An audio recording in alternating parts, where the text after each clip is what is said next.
আপনার কথা বলতেছি আপনার ইন্ডিয়াতে এত লাগে কেন? আপনাদের পাকিস্তানিদের এত লাগে কেন? তো পাকিস্তানের কথা একবার তুলেও নি মুখে। ভাসুরের নাম তো নিবেন না, আপনারা কেন বললেন? ভাসুরের নাম তো নিবেন না ভাই। আমরা তো আপনি পাকিস্তানের কথা বলেন না। এত ইন্ডিয়া লাগে কেন ভাই? এত পাকিস্তানের লাগে কেন? শুনেন, মুসলমান আপনার গলায় তো পাকিস্তানের চেয়ে আমরা বেশি। এটা ব্যর্থ রাষ্ট্র পাকিস্তান। আমরা পাকিস্তানের এটা ব্যর্থ রাষ্ট্র, লাগে কেন?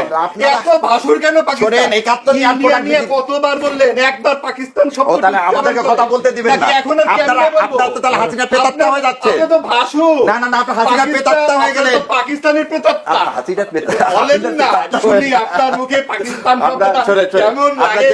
আধিপত্য ওই যে কেমন লাগে এই দাদা ভাষাটা? মানে কি দে ওন দা ইন্ডিয়া, আমরা ইন্ডিয়াকে ওন করব না ভাই।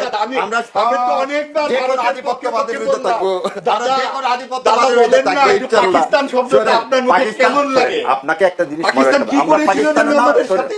আপনার পাকিস্তান কি করেছিল?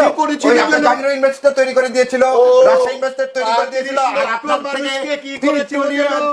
3 ট্রিলিয়ন ধর্ষণ নিয়ে গেছে আপনার ইয়া। ধর্ষণগুলো ফেলানি চোখে পড়ে না? ফেলানি তো ধর্ষণ কয় লক্ষ প্রতিদিন করতেছে ইন্ডিয়া ধর্ষণ। আপনার দেশকে ধর্ষণ করতেছে। কোথায় ধর্ষণ? দেশটাকে ধর্ষণ করতেছে। আমরা মনে হয় সময় আপনারা অন্ধকে ঠুলি দিয়ে পাকিস্তানি শাহরিয়ার কবির ব্যর্থ রাষ্ট্র পাকিস্তান। তাদেরকে আমরা হারিয়ে গড়ায় ডাবল করে ফেলেছি। আলহামদুলিল্লাহ। ধন্যবাদ।